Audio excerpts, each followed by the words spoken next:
디모데전서 3장 8절에서 10절까지 우리 한 목소리로 같이 읽겠습니다. 이와 같이 집사들도 정중하고 일구이언을 하지 아니하고 술에 임박히지 아니하고 더러운 일을 담하지 아니하고 깨끗한 양심에 믿음의 비밀을 가진 자라야 할지니 이에 이 사람들을 먼저 시험하여 보고 그 후에 책망할 것이 없으면 집사의 직분을 맡게 할 것이요. 아멘. 우리 한번 인사하고 말씀을 듣겠습니다. 주의 말씀을 사랑합니다. 한번 인사하겠습니다. 우리 하나님은 전능하신 분이십니다. 하나님의 전능하심을 믿으시죠? 하나님은 말씀으로 세상을 지으셨습니다. 말씀하니까 하늘이 생기고 땅이 생기고 혼돈이 질서로 바뀌었습니다. 예수님은 말씀으로 죽은 자를 일으키시고 말씀으로 죄를 사하시고 우리 주님은 전능하심으로 그분이 원하는 바를 무엇이든지 할 수 있습니다. 그뿐만 아니라 우리 하나님 필요하면은요 천군 천사를 동원할 수 있습니다.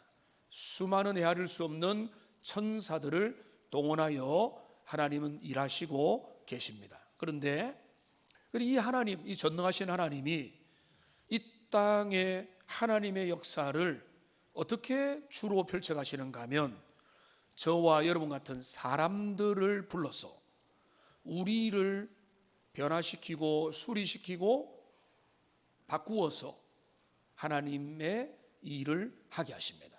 그게 교회의 의미와 목적입니다. 때로는 우리가 봐도 답답합니다. 나 같은 사람을 가지고 우리 같은 사람을 가지고 하나님이 당신의 그 위대한 일들을 행하시냐? 하나님이 그냥 하시면 되지 않느냐? 이렇게 생각할 수 있지만은 그런데 하나님은 그 하나님의 일하는 방식을 포기하지 않습니다. 아담의 타락 이후로 성경 시대와 오늘날 지금까지도 하나님은 우리를 불러서 은혜 받게 하고 깨닫게 하고 철들게 하고 그래서 크고 작은 주님의 일들에 섬기게 하여서 그래서 교회가 하나님 앞에서 힘을 입고 그 생명을 가지고 세상의 소금이 되고 세상의 빛이 되게 하는 이 하나님의 원리를 아마 그리스도께서 다시 오실 때까지 절대 바꾸지 아니하실 것이다. 이게 우리가 항상 잊지 말아야 될 우리 주님의 원리입니다. 한번 따라합시다. 하나님께서는 사람을 통해 일하십니다. 이거를 우리가 기억을 합니다. 그러니까 교회 안에는 보면은 많은 일꾼들이 있습니다. 여러분 어쩔 수 없이 제일 주목이 되는 것은 목회자지만 그러나 우리 교회 안에는요 훌륭하고 크고 작은 자리에서 섬기는 좋은 신실한 일꾼들이 많이 계십니다. 그러니까 많은 분들이 각자의 자리에서 달란트만큼 은혜 받은 크기만큼 내 형편만큼 그 자리에서 복된 일꾼으로 그 자리를 섬기고 있습니다. 그러니까 이제 교육자는 말씀으로 주로 섬기고 또 필요를 따라 성도들을 돌아보고 살핍니다. 이 말씀의 은혜를 잘 받기를 소망합니다. 자, 1부 때는 안 했는데 이 자리에 계시지만은 제가 재밌는 말씀을 하나 해드리겠습니다. 부부인데요. 제가 신방 자리에 있었는데 이렇게 그 집사님이 이야기합니다. 목사님 우리 남편 때문에 너무 힘듭니다. 교회만 오면은 자꾸 졸고 잠을 자서 목사님 보기에 민망합니다. 이렇게 이제 하는데 그건 이제 그래서 괜찮습니다. 뭐 피곤하면 졸아야 되지 않은데 제 남편 말이 더 재밌습니다. 이러는 거예요. 남편이 이렇게 했더래요. 목사님이 그것 때문에 시험 드시겠나? 목사님 다 봐주신다 이렇게 하길래 저는 너무 그 말이 듣기 좋았어요. 진짜 그렇거든요. 피곤해서 어쩔 수 없이 졸고 있는 분들을 제가 정죄하겠습니까? 판단하겠습니까? 그러니까 편안하게 조는 것도 은혜인 줄로 믿습니다. 근데 너무 준비 안 돼서 습관적으로 이래서가 아니라 밤에 엉뚱한 일 해가지고 졸고 이러면은 그건 이제 예배자로 준비가 안 된 거고 너무 육신이 피곤해. 그분은 그렇거든요. 피곤해서 졸고 있을 때 목사님은 나를 이해해 주실 거야. 그 마음으로 졸고 있는 것도 하나님의 은혜예요. 이제 그런데 하여튼 간에 여러분 말씀에 귀를 기울이는 은혜가 있기를 소망합니다. 목회자는 그 말씀의 사역을 하지만 일부 예배를 마치고 나면 많은 우리 이제 분들은 또 주일학교 다음 세대를 섬기기 위해서 교사의 사역을 감당하기 위해서 지금도 가서 그 섬김의 자리에 있습니다. 우리 권사님들은 또 조를 짜서 오늘도 잠시 내려가 보니까 식당에서 아주 재밌게 서로 격려하면서 함께 배워가면서 권사님들 조를 짜고 또 몇몇 가능한 분들을 협력해서 그런 주방에 섬깁니다. 왜요? 누군가는 우리 성도들의 행복을 위해서 소찬이라도 준비를 해야 우리가 이 모든 것들을 할 수 있기 때문에 그것을 먼저 은혜 받은 자들이 섬기고 있는 것입니다. 저도 한 번씩 실수를 합니다. 집사님 왜 요즘 안 보여요? 라고 말했는데 알고 보니까 저 방송실 자막에서 열심히 섬기고 있는 거예요. 제가 한 번씩 이렇게 착각을 해서 신뢰가 될 때도 있는데 보이지 않는 곳에서 그 예배를 위해서 섬기는 분들이 있습니다. 악기로 섬기고 리더로 섬기고 오늘 이 선곡이 어떻게 된지는 저는 몰라요. 그런데 우리는 공평하신 하나님 앞에서 남들이 안 가진 것을 가졌다. 그게 뭐죠? 믿음의 비밀이잖아요. 근데 오늘 설교 주제거든요. 근데 이 선곡이 만일 이 주제를 묵상해서 선곡했다면 거기에 하나님의 은혜가 있는 것입니다. 그러니까 그렇게 예배를 섬기고 찬양으로 섬기고 또 구역 모임을 섬기고 여러분 저는 우리 구역장님들이 구역원들이 딱 미리 준비해 가지고 간식을 세팅해 놓고 자리를 준비해 놓고 구역장님 이제 우리가 준비됐으니까 오십시오라고 하면은 얼마나 좋겠습니까? 그런 구역 잘 없죠. 구역장 어떻게 합니까? 모이자 자리를 마련하고 간식도 구역장이 준비를 하고 물질도 사용하고 시간도 드리고 열정을 가지고 그렇게 또 온다고 했는데 한 번씩 또 펑크 내고 그렇지만은 그 수고를 다하여 구역장의 역할을 감당하는 훌륭한 분들도 여러분들이 계십니다. 지난 목요일에는 또 전도대를 했는데 이 전도대 또 몇몇 분들 새로 자원해서 오셨는데 여러분들 중에도 오세요. 한 번씩이라도 오세요. 와가지고 함께 복음을 전하고 주님의 마음을 함께 생각하면서 하는 거. 그런 귀한 분들이 있습니다. 갈래받나 그 섬김의 자리에 내가 필요하면은 봉사하겠다라고 자원하는 분들도 계시고 주차를 여러분 우리 교회 처음 오신 분들은 저도 처음에 교회 올 때 우리 교회 주차장을 못 찾았거든요. 그런데 우리 교회 주차장 여러분들 익숙하시죠? 근데 익숙하지만은 우리 권사님도 최근에 차를 몰다가 옆에 기스가 가가지고 목사님 힘들었다고 하는 이야기를 들었습니다. 난 코스입니다. 이 불리한 가운데서 아래 위에 소통을 잘 안 해주면 얼마나 더 힘들겠습니까? 우리가 이명박 대통령 시절에 주말에는 대로변에도 특별한 걸 제외하고는 차를 댈 수 있다 이렇게 바뀌면서 그나마 우리가 많이 편리해졌지만은 그래도 주차 봉사 사인을 해줘야 아래 위로 이렇게 질서 있게 되는 것입니다. 그러니까 주님의 몸된 교회는요 목회자 한 사람이 저는 저가 이 자리에서가 아니라 아주 중요하다고 믿습니다만 목사 한 사람 중심으로 돌아가는 교회는 하나님이 원하는 교회가 아니에요. 그러니까 뭐는 평신도 사람들이 있고 새가족들도 있고 못 모르는 분들도 있고 철없는 사람들도 있고 믿음 없는 사람도 있지만은 믿음 있는 일꾼들이 곳곳에서 자신의 역할을 감당하는 우리 장로님 기도하신 대로 70주년 위해서 얼마나 열심히 준비하는지 아세요? 야유회를 위해서 이미 장소가 벌써 선정이 됐습니다. 팔공산으로 갈 겁니다. 근데 거기 하고 미리 하면서 어떻게 할까? 음식은 어떻게 할까? 또 선교에서는 뭐라도 해볼까? 이런 것들이 통해서 그리고 그 기획위원들 보면은 얼마나 자원해서 모이고 마음을 열어서 주님의 몸된 교회를 그러면은 제가 새가족반을 또 지난주에도 수료했잖아요. 제가 그분들에게 강의할 때 이렇게 했습니다. 새가족 스태프들 강의는 목사가 하니까, 목사님이 강의를 하니까 제일 중요하다 하겠지만은 그 뒤에서 누가 섬겨주지 않으면 간식은 누가 준비하며, 식사를 미리 할 수 있도록 하는 누가 준비하며, 모든 찬양과 분위기와 그 뒷마무리를 누가 한다는 말입니다. 그분들이 수고를 하는데, 제가 새가족분들에게 그렇게 말해요. 이분들 일당 없습니다. 수고료 없습니다.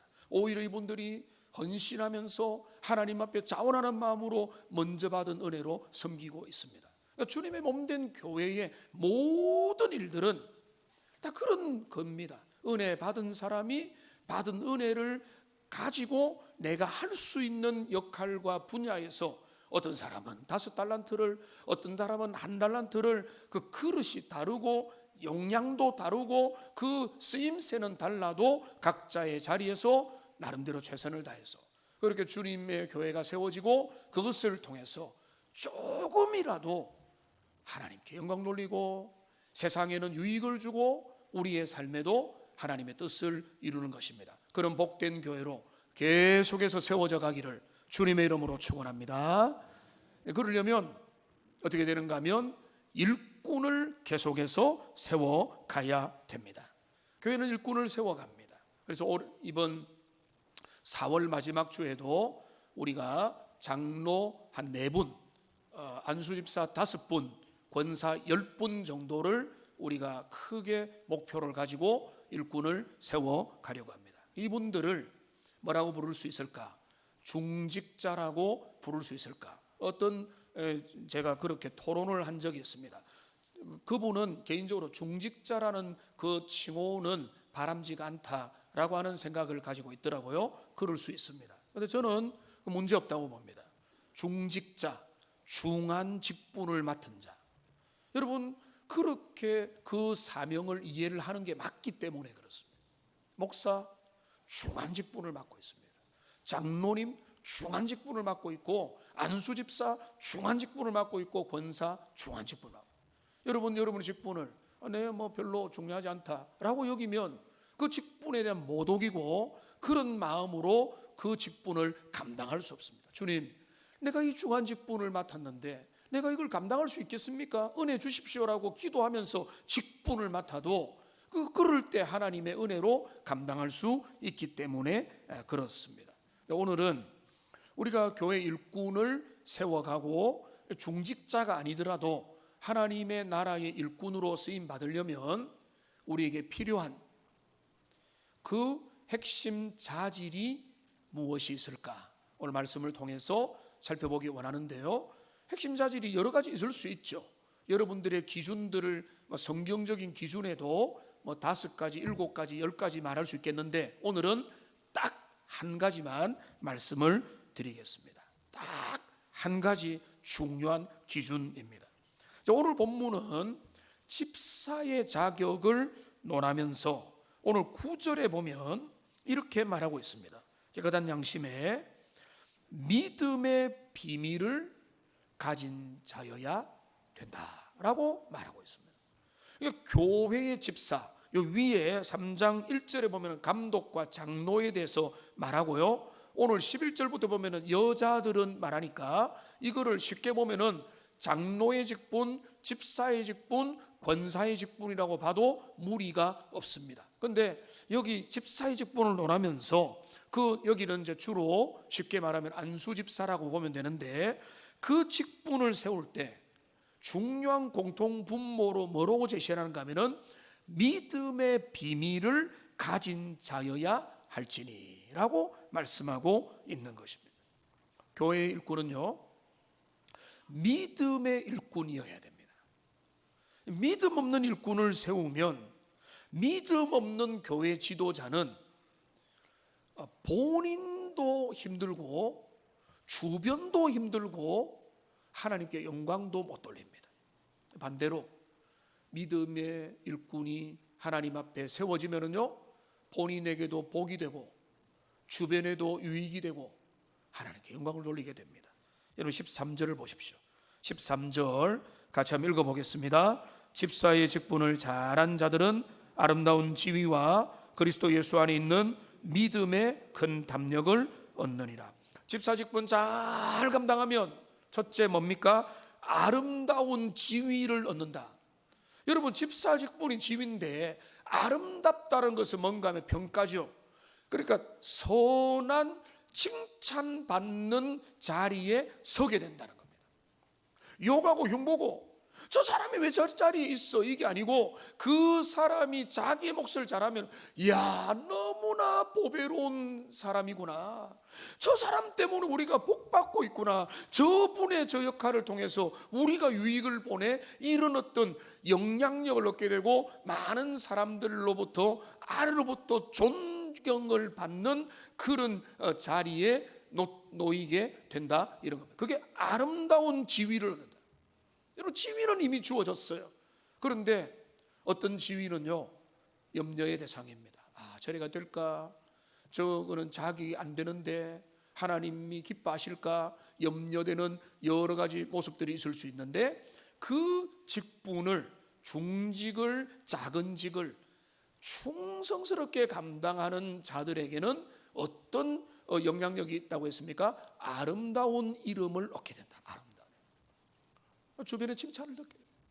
그 다음에 두 번째는 뭡니까? 여기 이렇게 말하고 있습니다. 그리스도 예수 안에 있는 믿음의 큰 담력을 얻는다. 여러분, 이거를 쉽게 말하면 이겁니다.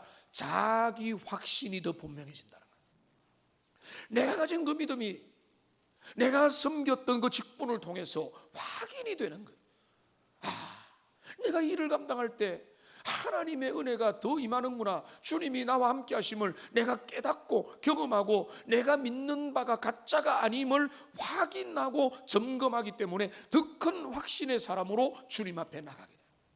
자, 그렇게 되면 어떻게 됩니까? 주님께 영광을 올리게 돼요.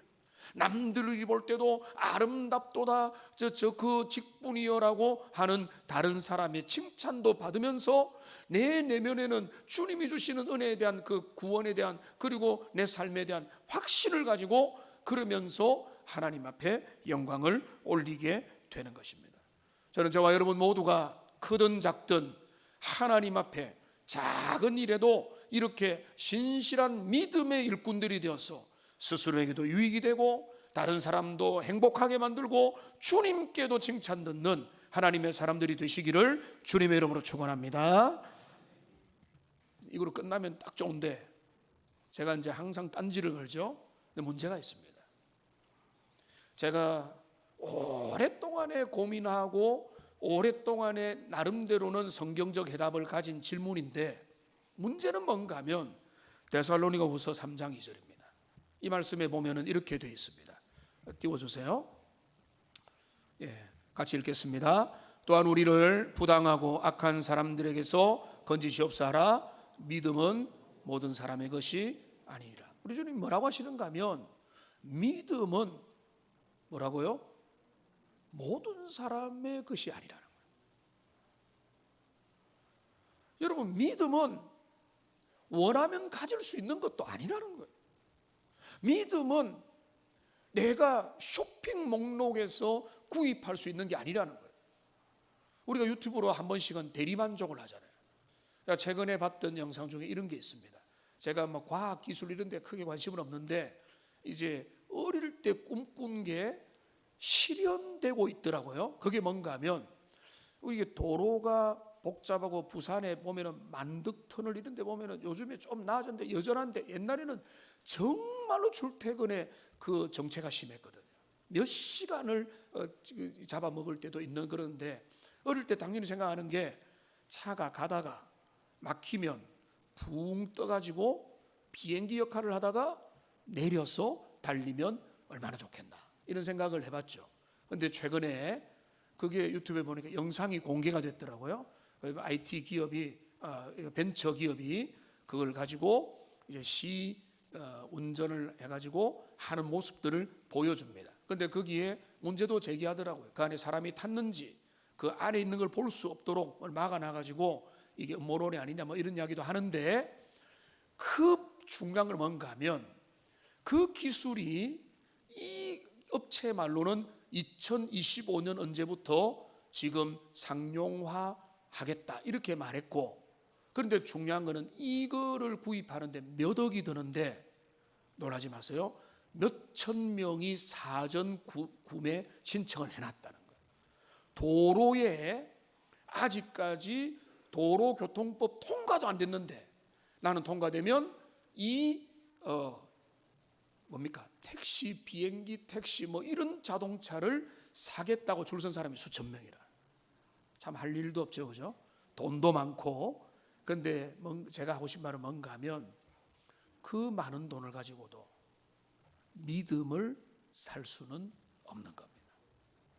세계 제아무리 삼성의 CEO라고 할지라도 그가 가진 것을 가지고 믿음이라는 걸 살 수 있다면 돈 많은 사람이 사고 똑똑한 사람이 사고 유능한 사람이 사고 권력 있는 사람이 사면은 그렇게 되는데, 그리고 저라도 여러분에게 선물로 다 드리면은 믿음 가지면은 구원받고 영생을 얻으니까 끝나는데, 주님이 뭐라고 하는가 하면 믿음은 모든 사람의 것이 아니라고 그렇게 말씀을 하고 있는 것입니다. 자, 그러니까 이거를 반대로 말하면 우리가 남들이 안 가졌던 그 믿음이라는 걸 주님이 우리에게 선물로 주셨다면 너무도 복되고 복된 은혜인 줄로 믿습니다. 아무도 가질 수 없는 그 믿음을 우리 주님의 놀라운 은혜로 우리에게 주셨고, 우리는 그냥 믿잖아요. 그냥 주님을 믿고 하는 게 하나님의 은혜요, 기적이고, 그리고 그 믿음 안에서 우리는 살아가는 것입니다. 자, 그런데 믿음을 가진 사람이 교회 일꾼이 되어야 된다. 근데 그냥 믿음이 아니죠. 여러분 오늘 9절을 보시면, 9절에 보시면은 어떤 양심에 믿음을 가진 자라야 한다라고 안 했죠. 뭐라고 했습니까? 믿음의 비밀을 가진 자라. 한번 따라하자. 믿음의 비밀. 여러분, 믿음과 믿음의 비밀은 다릅니다. 사실은 똑같은데요, 바울은 일부러 구별을 하고 있습니다. 믿음의 비밀을 가진다. 그러면 오늘 가장 간단하게 믿음이란 뭐냐 한번 살펴보면 제일 유명한 성경 구절이죠. 히브리서 11장 6절을 보시겠습니다. 자, 이 구절을 같이 읽어보겠습니다. 믿음이 없이는 하나님을 기쁘시게 하지 못하나니 하나님께 나아가는 자는 반드시 그가 계신 것과 또한 그가 자기를 찾는 자들에게 상 주시는 이심을 믿어야 할지니라. 여기 보면 믿음이 뭔가를 가장 간단하게 설명을 하면 딱 두 가지라는 거예요. 하나님의 존재를 믿는 겁니다. 하나님이 계신 것과 하나님의 존재를 믿는 겁니다. 그 다음에는 두 번째 뭔가 하면 그가 하나님을 찾고 의지하는 자에게 상 주시고 은혜 주시고 관여하는, 쉽게 말하면 하나님의 섭리하심을 믿는 것. 이게 믿음의 전부예요. 하나님의 존재를 믿고 하나님의 그 개입과 섭리와 하나님의 신실함을 믿는 것. 이걸 믿으면 그걸 믿음이라는 것입니다. 그러니까 믿음을 복잡하게 하려면 하나님이 계시고 내 어려운 상황 가운데, 지금 우리의 상황 가운데 이 난리난 우리나라와 세계와 모든 시대 가운데도 하나님은 여전히 역사하신다. 그걸 붙잡는 게 그 믿음이라는 겁니다. 그런데 이 믿음에 대하여 믿음의 비밀을 가진 자라고 하는 그런 이야기입니다. 여러분 쉽게 설명을 해드릴게요. 지금 제 안에 앉아 있는데 저 안에는 여러분이 모르는 두 사람의 비밀이 아주 많이 있습니다. 여러분이 뭘 알 수가 없어요. 자녀가 어떻게 낳겠어요? 우리가 함께 어디를 갔으며 함께 무엇을 했으며 함께 어떤 대화를 나누었고 함께 했던 그 수십 년의 시간에, 그거는 다른 사람들, 저하고 친하고 친밀하고 느껴지는 사람들과는 알 수 없는, 그들과는 전혀 격이 다른 남편과 아내의 비밀이 있는 거예요. 비밀이. 여러분, 믿음의 비밀을 가졌다는 것은 하나님과 나 사이에 뭔가 이야기거리들이 있다는 겁니다. 얼마 전에 이제 4월에 비자가 나서 이제 캐나다로 이제 이민을 가게 될 형제를 이제 계속 이제 그 형제도 마음을 열고 해서 사실은 만났습니다. 만나서 이런저런 이야기를 하다가 이 형제가 신앙에 있어서는 반듯하지만 초신자에 가깝습니다. 그러니까 아주 반듯한데 초신자에 가까운데 비자가 갑작스럽게 이유를 알지 못하는데 거절이 됐어요.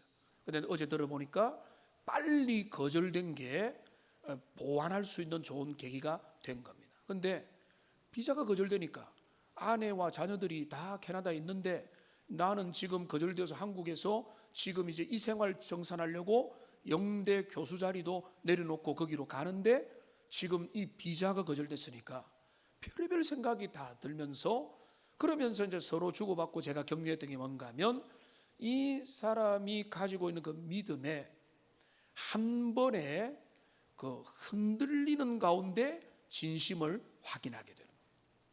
내 마음이 하나님께를 향하느냐, 어려운 일 당할 때 내 마음은 어떻느냐, 나는 하나님을 신뢰하느냐, 아니면 의심하고 모든 것 다 내어버리는가, 아니면은 내 인간적으로 절망하고 완전히 주저앉아 버리는가라고 하는, 그러니까 그 형제의 고백이 뭔가 하면 이번 비자를 기다리는 동안에 저의 키워드는 순종이었습니다라고 고백을 하더라고요.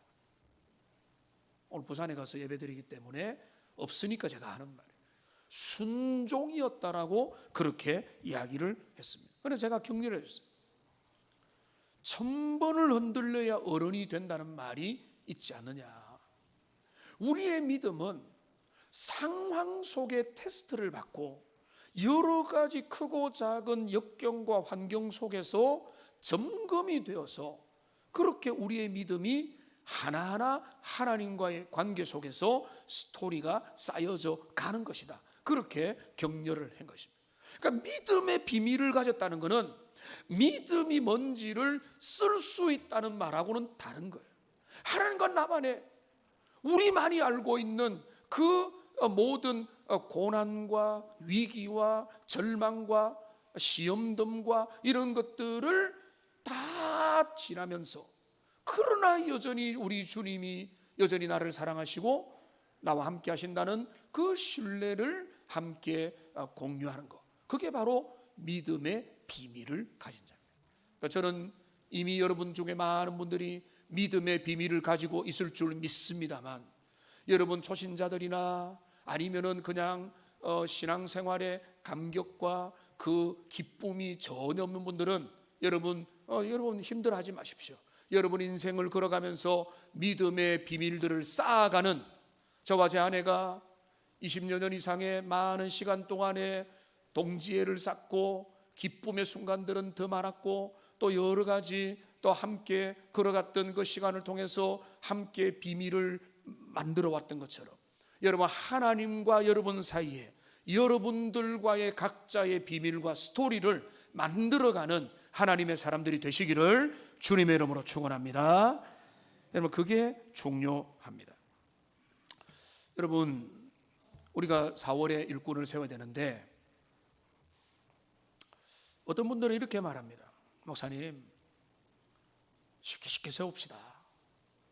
세우면 감당합니다. 그렇게 하는 분들 꽤 많이 계십니다. 그런 분들에게 죄송한 말씀이지만은 저는 그거는 아무리 생각해도 성경적으로 아니라고 봐요. 쉽게 세우자, 자리가 사람 만든다, 뭐 그런 면도 있습니다. 그런데 중직이라면, 그래서 제가 이런 예화가 생각났습니다. 우리 신학교 합동신학대학원 대학을 위해서 기도해 주시기 바랍니다. 왜냐하면 신학생들이 급감하고 있습니다. 그러니까 정원을 못 채운 지가 몇 년 됐습니다. 그러니까 한 60명 모인다 하면, 예전에 제가 갈 때는 80명이었거든요. 근데 많이 줄여가지고 60명 그 이하로도 했는데 정원이 안 채워져요. 그리고 메이저 신학교, 정통 신학교가 다 몇 년, 10년 전부터 위기를 겪고 있고 지금 정원, 중원의 위기를 겪고, 어떤 우리가 잘 알고 있는 교단의 유명한 신학교는 그 교수님이 한 말이 뭔가 하면 정원은 겨우 채워졌는데 그 중에 40-50%는 사이버 대학을 나온 출신이다. 그 정도로 여러 가지 남 말 못하는 속사정이 있다는 것입니다. 그러니까 지금 신학교의 사람들이 어려워요. 자, 그러면은 사람들이 안 모여지니까 자, 신학 총장님이 교수님들과 모여가지고 대책회의를 합니다. 자, 지금 상황이 이러니까 원서만 내면 적극적으로 받자. 그 사람이 소명이 있든 없든, 그 사람이 하나님 앞에 자신의 생애를 드리든 아니든 관계없이 그 사람이 원서를 낸 거는 관심이 있으니까 우리 열심히 공부를 시키면 되지 않겠냐 해가지고 쉽게 받으면 어떻게 됩니까? 교회 망합니다. 여러분, 그거를 동의하겠습니까? 동의할 수 없죠. 주님 앞에 소명 없는 사람이 신학교에 가서 그 훈련을 받는다고 해서 그가 기술은 늘고 지식은 늘겠지만은 영혼을 위한, 교회를 위한 사명자가 될 수 있겠습니까? 여러분, 그걸 교회로 여보세요. 믿음 없는 일꾼이라도 그 사람이 세상 사람의 기준을 볼 때는 봐줄만 하면 세우면 그가 교회를 유익하게 한다. 그런 것은 성경적이지 않습니다. 그렇기 때문에 우리는 딜레마가 있는 것입니다. 제가 자주 말씀드리잖아요. 하나님은 누구든지 사용하지만은 그다음에 뭐라고요? 아무나 쓰시지 않는다는 거예요. 어떤 사람이라도 세울 수 있지만은 오늘 제가 말씀드렸잖아요. 믿음의 사람 아니면 하나님 기뻐하지 않고 자신도 불행하고 교회도 행복하지 않는 거예요. 그러니까 믿음의 사람을 세워야 그가 하나님을 기쁘게 하기 위해서 자신을 드릴 수 있는 겁니다. 그러니까 오늘 본문을 자세히 보십시오. 오늘 9절을 자세히 보면은 이렇게 되어 있습니다. 깨끗한 양심에 믿음의 비밀을 가진 자를 할지니 이 사람들을 먼저 시험하여 보라라고 말하는 것입니다. 이거를 간단하게 그냥 인터뷰 강화를 한다 이런 차원으로 생각하면 안 돼요. 먼저 시험을 한다는 것은 시간의 테스트를 해봐라는 것입니다. 시간을 통해, 상황을 통해 검증을 받아야 된다는 것입니다. 여러분, 솔직히 새가족과 믿음 좋은 사람들 그 모습 봐서 목사는 뭐 어느 정도 알 수 있지만은 여러분 그 모습 보면 표시 안 나잖아요. 믿음 좋은 사람은 머리 털이 1.5배고 다른 피부가 다르고 어떻게 믿음 좋음이라고 명찰이 있습니까? 그럼 없습니다. 똑같이 외모가 같다는 것입니다. 자, 그러니까 우리가 어떻게 속아 넘어갈 수 있는 거야? 저 사람 싹싹하네. 저 사람 세련됐네. 저 사람 괜찮네. 새 가족들 다 그렇게 괜찮을 겁니다. 자, 그러니까 저 사람 괜찮다.